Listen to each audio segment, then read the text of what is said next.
حضرت ابو مالک اشعری رضی اللہ عنہ سے روایت ہے کہ رسول اللہ صلی اللہ علیہ وسلم نے فرمایا، پاکیزگی نصف ایمان ہے۔ الحمدللہ ترازو کو بھر دیتا ہے، سبحان اللہ اور الحمدللہ آسمانوں سے زمین تک کی وسعت کو بھر دیتے ہیں۔ نماز نور ہے، صدقہ دلیل ہے، صبر روشنی ہے، قرآن تمہارے حق میں یا تمہارے خلاف حجت ہے۔ ہر انسان دن کا آغاز کرتا ہے تو کچھ اعمال کے عوض اپنا سودا کرتا ہے، پھر یا تو خود کو آزاد کرنے والا ہوتا ہے یا خود کو تباہ کرنے والا۔ صحیح مسلم حدیث نمبر 534۔ ابو عوانہ نے سماک بن حرب سے، انہوں نے مصعب بن سعد سے ایک روایت کی کہ عبداللہ بن عمر رضی اللہ عنہما ابن عامر رضی اللہ عنہ کے پاس ان کی عیادت کے لیے گئے، وہ بیمار تھے۔ ابن عامر رضی اللہ عنہ نے کہا، اے ابن عمر، کیا میرے لیے اللہ سے دعا کریں گے؟ انہوں نے کہا، میں نے رسول اللہ صلی اللہ علیہ وسلم سے سنا کہ آپ صلی اللہ علیہ وسلم نے فرمایا، نماز پاکیزگی کے بغیر قبول نہیں ہوتی، اور صدقہ ناجائز طریقے سے حاصل کیے ہوئے مال سے قبول نہیں ہوتا، اور آپ بصرہ کے حاکم رہ چکے ہیں، مبادا آپ کے پاس کوئی ایسا مال آ گیا ہو۔ صحیح مسلم حدیث نمبر 535۔ شعبہ، زائدہ اور اسرائیل سب نے سماک بن حرب سے اسی اسناد کے ساتھ رسول اللہ صلی اللہ علیہ وسلم سے یہی حدیث روایت کی ہے۔ صحیح مسلم حدیث نمبر 536۔ وہب بن منبہ کے بھائی حمام بن منبہ سے روایت ہے، کہا، یہ وہ حدیث ہیں جو حضرت ابو ہریرہ رضی اللہ عنہ نے محمد الرسول اللہ صلی اللہ علیہ وسلم سے ہمیں سنائی۔ پھر انہوں نے کچھ حدیث کا تذکرہ کیا، ان میں سے یہ بھی تھی، رسول اللہ صلی اللہ علیہ وسلم نے فرمایا، تم میں سے جب کوئی بے وضو ہو جائے تو اس کی نماز قبول نہیں ہوتی یہاں تک کہ وضو کرے۔ صحیح مسلم حدیث نمبر 537۔ یونس نے ابن شہاب سے روایت کی کہ عطا بن یزید نے انہیں خبر دی کہ حمران نے، جو حضرت عثمان رضی اللہ عنہ کے آزاد کردہ غلام ہیں، انہیں بتایا کہ حضرت عثمان رضی اللہ عنہ نے وضو کے لیے پانی منگوایا اور وضو کیا تو دونوں ہاتھوں کو 3 بار دھویا، پھر کلی کی اور ناک میں پانی ڈال کر ناک جھاڑی، پھر 3 بار چہرہ دھویا، پھر 3 بار دایاں بازو کوہنی تک دھویا، پھر اسی طرح بایاں دھویا، پھر اپنے سر کا مسح کیا، پھر 3 بار اپنا دایاں پاؤں ٹخنوں تک دھویا، پھر اسی طرح بایاں پاؤں دھویا، پھر کہا، میں نے رسول اللہ صلی اللہ علیہ وسلم کو دیکھا تھا کہ آپ نے اسی طرح وضو کیا جس طرح میں نے اب کیا ہے۔ پھر رسول اللہ صلی اللہ علیہ وسلم نے فرمایا، جس شخص نے میرے اس وضو کی طرح وضو کیا پھر اٹھ کر 2 رکعتیں ادا کی، ان دونوں کے دوران میں اپنے آپ سے باتیں نہ کی، اس کے گزشتہ گناہ معاف کر دیے جائیں گے۔ ابن شہاب نے کہا، ہمارے علماء یعنی تابعین کہا کرتے تھے کہ یہ کامل ترین وضو ہے جو کوئی انسان نماز کے لیے کرتا ہے۔ صحیح مسلم حدیث نمبر 538۔ یعقوب کے والد ابراہیم بن سعد نے ابن شہاب سے باقی ماندہ سند کے ساتھ حمران سے روایت کی کہ انہوں نے عثمان رضی اللہ عنہ کو دیکھا، انہوں نے پانی کا برتن منگوایا، پھر اپنے ہاتھوں پر 3 بار پانی انڈیلا اور ان کو دھویا، پھر اپنا دایاں ہاتھ برتن میں ڈالا اور کلی کی اور ناک میں پانی ڈال کر ناک جھاڑی، پھر 3 بار اپنا چہرہ دھویا اور 3 بار اپنے دونوں بازو کوہنیوں تک دھوئے، پھر سر کا مسح کیا، پھر اپنے دونوں پاؤں 3 بار دھوئے، پھر کہا، رسول اللہ صلی اللہ علیہ وسلم نے فرمایا، جس نے میرے اس وضو کی طرح وضو کیا پھر 2 رکعتیں پڑھیں جن میں وہ اپنے آپ سے باتیں نہ کر رہا تھا، اس کے گزشتہ گناہ معاف کر دیے جائیں گے۔ صحیح مسلم حدیث نمبر 539۔ جریر نے ہشام بن عروہ سے، انہوں نے اپنے والد یعنی عروہ بن زبیر سے، انہوں نے حضرت عثمان رضی اللہ عنہ کے آزاد کردہ غلام حمران سے روایت کی، انہوں نے کہا، میں نے عثمان بن عفان رضی اللہ عنہ سے سنا، وہ مسجد کے آنگن میں تھے اور عصر کے وقت ان کے پاس مؤذن آیا تو انہوں نے وضو کے لیے پانی منگوایا، وضو کیا، پھر فرمایا، اللہ کی قسم میں تمہیں ایک حدیث سناتا ہوں، اگر کتاب اللہ کی ایک آیت نہ ہوتی تو میں تمہیں نہ سناتا۔ میں نے رسول اللہ صلی اللہ علیہ وسلم سے سنا، آپ فرما رہے تھے،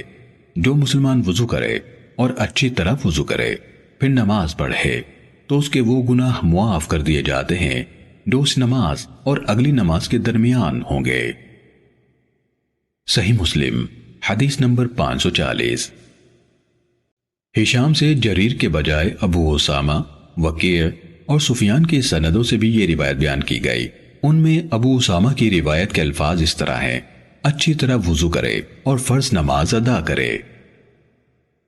صحیح مسلم حدیث نمبر 541۔ ابن شہاب نے کہا،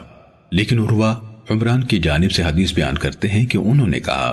پھر جب عثمان رضی اللہ عنہ نے وضو کر لیا تو فرمایا، اللہ کی قسم میں تمہیں ایک حدیث ضرور سناؤں گا۔ اللہ کی قسم اگر کتاب اللہ کی ایک آیت نہ ہوتی تو میں تمہیں وہ حدیث نہ سناتا۔ میں نے رسول اللہ صلی اللہ علیہ وسلم سے سنا، آپ فرما رہے تھے،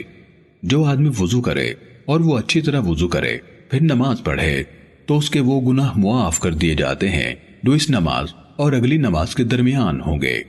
عروہ نے کہا، وہ آیت جس کی طرف حضرت عثمان رضی اللہ عنہ نے اشارہ کیا، بلا شبہ وہ لوگ جو ان کھلی نشانیوں اور ہدایت کو چھپاتے ہیں جو ہم نے اتاری، یہاں سے لے کر اللاعنون تک ہے۔ صحیح مسلم حدیث نمبر 542۔ اسحاق بن سعید بن عمرو بن سعید بن عاص نے اپنے والد سعید بن عمرو سے اور انہوں نے اپنے والد عمرو بن سعید سے روایت کی، انہوں نے کہا، میں عثمان رضی اللہ عنہ کے پاس تھا۔ انہوں نے وضو کا پانی منگایا اور کہا، میں نے رسول اللہ صلی اللہ علیہ وسلم کو یہ فرماتے ہوئے سنا، کوئی مسلمان نہیں جس کی فرض نماز کا وقت ہو جائے پھر وہ اس کے لیے اچھی طرح وضو کرے، اچھی طرح خشوع سے اسے ادا کرے اور احسن انداز سے رکوع کرے، مگر وہ نماز اس کے پچھلے گناہوں کا کفارہ ہوگی جب تک وہ کبیرہ گناہ کا ارتکاب نہیں کرتا، اور یہ بات ہمیشہ کے لیے کی۔ صحیح مسلم حدیث نمبر 543۔ قتیبہ بن سعید اور احمد بن عبدہ زبیج نے کہا، ہمیں عبدالعزیز دراوردی نے زید بن اسلم سے حدیث بیان کی، انہوں نے حضرت عثمان رضی اللہ عنہ کے آزاد کردہ غلام عمران سے روایت کی، انہوں نے کہا، میں عثمان بن عفان رضی اللہ عنہ کے پاس وضو کا پانی لایا تو انہوں نے وضو کیا، پھر کہا، کچھ لوگ رسول اللہ صلی اللہ علیہ وسلم سے حدیث بیان کرتے ہیں جن کی حقیقت میں نہیں جانتا، مگر میں نے رسول اللہ صلی اللہ علیہ وسلم کو دیکھا، آپ نے میرے اس وضو کی طرح وضو کیا، پھر فرمایا، جس نے اس طریقے سے وضو کیا اس کے گزشتہ گناہ معاف ہو گئے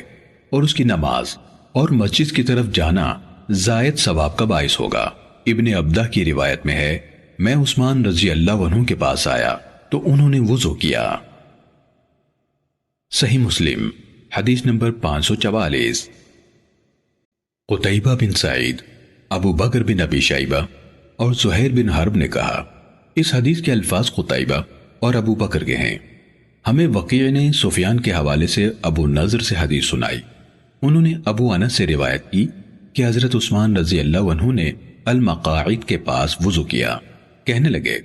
کیا میں تمہیں رسول اللہ صلی اللہ علیہ وسلم کا وضو کر کے نہ دکھاؤں؟ پھر ہر عضو کو 3 بار دھویا۔ قتیبہ نے اپنی روایت میں یہ اضافہ کیا۔ سفیان نے کہا، ابو نضر نے ابو انس سے روایت بیان کرتے ہوئے کہا، یعنی عثمان رضی اللہ عنہ کے پاس رسول اللہ صلی اللہ علیہ وسلم کے صحابہ میں سے کئی لوگ موجود تھے۔ صحیح مسلم حدیث نمبر 545۔ مسعر نے ابو صخرہ جامع بن شداد سے روایت کی، انہوں نے کہا، میں نے حمران بن ابان سے سنا، انہوں نے کہا،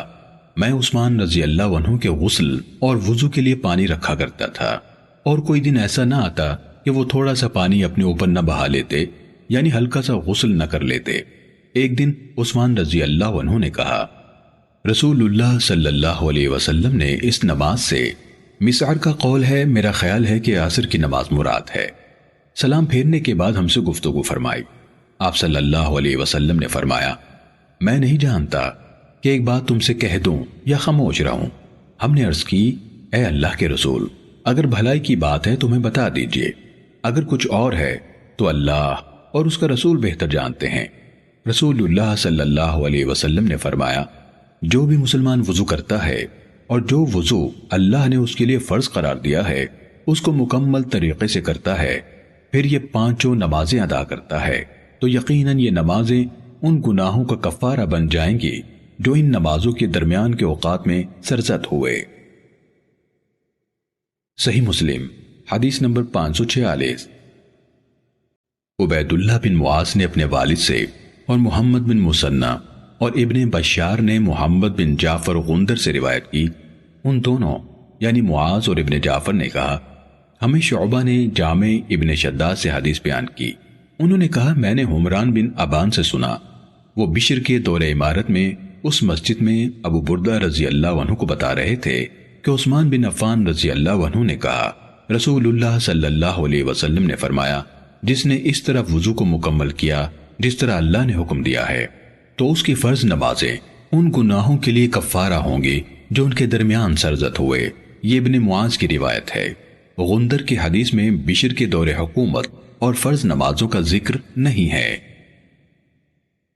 صحیح مسلم حدیث نمبر 547۔ مخرمہ کے والد بکیر بن عبداللہ نے عمران مولا عثمان سے روایت کی کہ ایک دن حضرت عثمان بن عفان رضی اللہ عنہ نے بہت اچھی طرح وضو کیا، پھر کہا میں نے رسول اللہ صلی اللہ علیہ وسلم کو دیکھا، آپ نے بہت اچھی طرح وضو کیا، پھر فرمایا جس نے اس طرح وضو کیا پھر مسجد کی طرف نکلا، نماز ہی نے اسے جانے کے لیے کھڑا کیا تو اس کے گزرے ہوئے گناہ معاف کر دیے جائیں گے۔ صحیح مسلم حدیث نمبر 548۔ معاذ بن عبد الرحمن نے عثمان بن عفان رضی اللہ عنہ کے مولا حمران سے اور انہوں نے حضرت عثمان بن عفان رضی اللہ عنہ سے روایت کی کہ میں نے رسول اللہ صلی اللہ علیہ وسلم کو فرماتے ہوئے سنا جس نے نماز کے لیے وضو کیا اور وضو کی تکمیل کی پھر فرض نماز کے لیے چل کر گیا اور لوگوں کے ساتھ یا جماعت کے ساتھ نماز ادا کی یا مسجد میں نماز پڑھی، اللہ تعالیٰ اس کے گناہ معاف کر دے گا۔ صحیح مسلم حدیث نمبر 549۔ علا نے اپنے والد عبد الرحمن بن یعقوب سے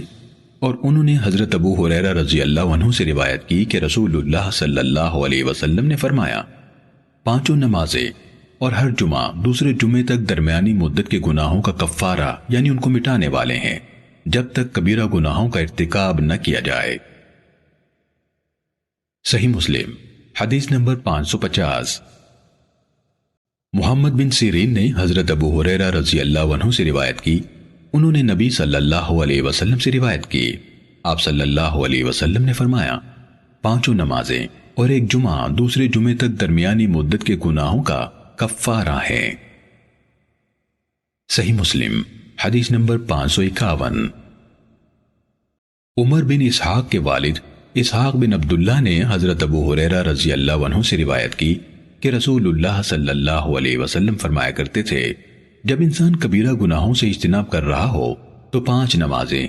ایک جمعہ دوسرے جمعے تک اور ایک رمضان دوسرے رمضان تک درمیان کے عرصے میں ہونے والے گناہوں کو مٹانے کا سبب ہے۔ صحیح مسلم حدیث نمبر 552۔ عبد الرحمن بن مہدی نے کہا ہمیں معاویہ بن صالح نے ربیعہ بن یزید کے حوالے سے ابو ادریس خولانی سے حدیث بیان کی، انہوں نے عتبہ بن عامر رضی اللہ عنہ سے روایت کی، اسی طرح معاویہ نے کہا مجھے ابو عثمان نے جبیر بن نفیر سے، انہوں نے عقبہ بن عامر رضی اللہ عنہ سے حدیث سنائی، انہوں نے کہا ہمارے ذمے اونٹ چرانے کا کام تھا، میری باری آئی تو میں شام کے وقت ان کو چرا کر واپس لایا تو میں نے رسول اللہ صلی اللہ علیہ وسلم کو دیکھا، آپ کھڑے ہو کر لوگوں کو کچھ ارشاد فرما رہے تھے، مجھے آپ کی یہ بات سننے کو ملی جو بھی مسلمان وضو کرتا ہے اور وہ اچھی طرح وضو کرتا ہے پھر کھڑے ہو کر پوری یکسوئی اور توجہ کے ساتھ 2 رکعت نماز پڑھتا ہے تو اس کے لیے جنت واجب ہو جاتی ہے۔ میں نے کہا کیا خوب بات ہے یہ، تو میرے سامنے ایک کہنے والا کہنے لگا اس سے پہلی والی بات اس سے بھی زیادہ عمدہ ہے۔ میں نے دیکھا تو وہ عمر رضی اللہ عنہ تھے، انہوں نے کہا میں نے دیکھا ہے تم ابھی آئے ہو، آپ صلی اللہ علیہ وسلم نے اس سے پہلے فرمایا تھا تم میں سے جو شخص بھی وضو کرے اور اپنے وضو کو پورا کرے یا خوب اچھی طرح وضو کرے پھر یہ کہے میں گواہی دیتا ہوں کہ اللہ کے سوا کوئی معبود نہیں اور محمد اس کے بندے اور اس کے رسول ہیں تو اس کے لیے جنت کے 8 دروازے کھول دیے جاتے ہیں، جس سے چاہے داخل ہو جائے۔ صحیح مسلم حدیث نمبر 553۔ زید بن حباب نے معاویہ بن صالح سے باقی ماندہ سابقہ سند کے ساتھ حضرت عقبہ بن عامر جوہنی رضی اللہ عنہ سے روایت کی کہ رسول اللہ صلی اللہ علیہ وسلم نے فرمایا، اس کے بعد پچھلی روایت کے الفاظ ہیں، البتہ انہوں نے اس طرح کہا، جس نے وضو کیا اور کہا، میں گواہی دیتا ہوں کہ اللہ کے سوا کوئی معبود نہیں، وہ اکیلا ہے، اس کا کوئی شریک نہیں، اور میں گواہی دیتا ہوں کہ محمد صلی اللہ علیہ وسلم اس کے بندے اور اس کے رسول ہیں۔ صحیح مسلم حدیث نمبر 554۔ خالد بن عبداللہ نے عمر بن یحییٰ بن عمارہ سے، انہوں نے اپنے والد یحییٰ بن عمارہ سے، انہوں نے حضرت عبداللہ بن زید بن عاصم انصاری رضی اللہ عنہ سے روایت کی، انہیں شرف صحبت حاصل تھا۔ یحییٰ بن عمارہ نے کہا، حضرت عبداللہ بن زید سے کہا گیا، ہمیں رسول اللہ صلی اللہ علیہ وسلم کا سب وضو کر کے دکھائیں۔ اس پر انہوں نے پانی کا ایک برتن منگوایا، اسے جھکا کر اس میں سے اپنے دونوں ہاتھوں پر پانی انڈیلا اور انہیں 3 بار دھویا، پھر اپنا ہاتھ ڈال کر پانی نکالا اور ایک ہی چلو سے کلی کی اور ناک میں پانی کھینچا، یہ 3 بار کیا، پھر اپنا ہاتھ ڈال کر پانی نکالا اور اپنا چہرہ 3 بار دھویا، پھر اپنا ہاتھ ڈال کر پانی نکالا اور اپنے بازو کوہنیوں تک 2 بار دھوئے، تاکہ امت کو معلوم ہو جائے کہ کسی عضو کو 2 بار دھونا بھی جائز ہے۔ پھر ہاتھ ڈال کر پانی نکالا اور اپنے سر کا مسح کیا، اور آپ اپنے دونوں ہاتھ سر پر آگے سے پیچھے کو اور پیچھے سے آگے کو لائے، ایک طرف مسح کرنا اور اسی ہاتھ کو دوبارہ واپس لانا مستحب ہے۔ پھر دونوں پاؤں ٹخنوں تک دھوئے، پھر کہا، رسول اللہ صلی اللہ علیہ وسلم کا وضو اسی طرح تھا۔ صحیح مسلم حدیث نمبر 555۔ خالد بن عبداللہ کے بجائے سلیمان بن بلال نے عمر بن یحییٰ سے باقی ماندہ پچھلی سند کے ساتھ یہی روایت بیان کی، اس میں ٹخنوں تک کے الفاظ نہیں ہیں۔ صحیح مسلم حدیث نمبر 556۔ مالک بن انس نے عمر بن یحییٰ کی سند سے یہی روایت بیان کی اور کہا، انہوں نے 3 بار کلی کی اور ناک جھاڑی، انہوں نے ایک ہی چلو سے کے الفاظ ذکر نہیں کیے، دونوں ہاتھ آگے سے پیچھے کو لائے اور پیچھے سے آگے کو لائے کے بعد یہ الفاظ بڑھائے، انہوں نے سر کے اگلے حصے سے مسح شروع کیا اور دونوں ہاتھ گدے تک لائے، پھر ان کو واپس کر کے اسی جگہ تک لائے جہاں سے شروع کیا تھا، اور اپنے دونوں پاؤں دھوئے۔ صحیح مسلم حدیث نمبر 557۔ بحث نے وہیب سے اور اس نے عمر بن یحییٰ سے سابقہ راویوں کی اسناد کی طرح حدیث بیان کی اور اس میں کہا، اور انہوں نے کلی کی، ناک میں پانی ڈالا اور ناک جھاڑی 3 چلو پانی سے، اور یہ بھی کہا، پھر سر کا مسح کیا اور آگے سے پیچھے کو اور پیچھے سے آگے کو مسح کیا 1 بار۔ بحث نے کہا، وہیب نے یہ حدیث مجھے املا کرائی، اور وہیب نے کہا، عمر بن یحییٰ نے یہ حدیث مجھے 2 بار یعنی 2 مختلف موقعوں پر املا کرائی۔ صحیح مسلم حدیث نمبر 558۔ ہارون بن سعید ایلی اور ابو طاہر نے حدیث بیان کی، انہوں نے کہا، ہمیں ابن وہب نے حدیث سنائی، انہوں نے کہا، مجھے عمر بن حارث نے خبر دی کہ حبان بن واسع نے انہیں حدیث سنائی، کہا، ان کے والد نے ان سے بیان کیا، کہا، انہوں نے حضرت عبداللہ بن زید بن عاصم مازنی انصاری رضی اللہ عنہ کو یہ کہتے ہوئے سنا کہ انہوں نے رسول اللہ صلی اللہ علیہ وسلم کو دیکھا، آپ نے وضو کیا تو کلی کی، پھر ناک جھاڑی، پھر 3 بار اپنا چہرہ دھویا اور اپنا دایاں ہاتھ 3 بار اور دوسرا بھی 3 بار دھویا، اور سر کا مسح اس پانی سے کیا جو ہاتھ میں بچا ہوا نہیں تھا، اور اپنے پاؤں دھوئے حتیٰ کہ ان کو اچھی طرح صاف کر دیا۔ اسی سند کے ایک راوی ابو طاہر نے حدیث بیان کرتے ہوئے کہا، ہمیں ابن وہب نے عمر بن حارث سے یہ حدیث سنائی۔ صحیح مسلم حدیث نمبر 559۔ اعرج نے حضرت ابو ہریرہ رضی اللہ عنہ سے نبی صلی اللہ علیہ وسلم کی طرف منسوب کرتے ہوئے روایت کی کہ آپ نے فرمایا، جب تم میں سے کوئی کسی ٹھوس چیز یعنی پتھر، ڈھیلا، ٹائلٹ پیپر وغیرہ سے استنجا کرے تو طاق عدد میں کرے، اور جب تم میں سے کوئی وضو کرے تو ناک میں پانی ڈالے، پھر ناک جھاڑے۔ صحیح مسلم حدیث نمبر 560۔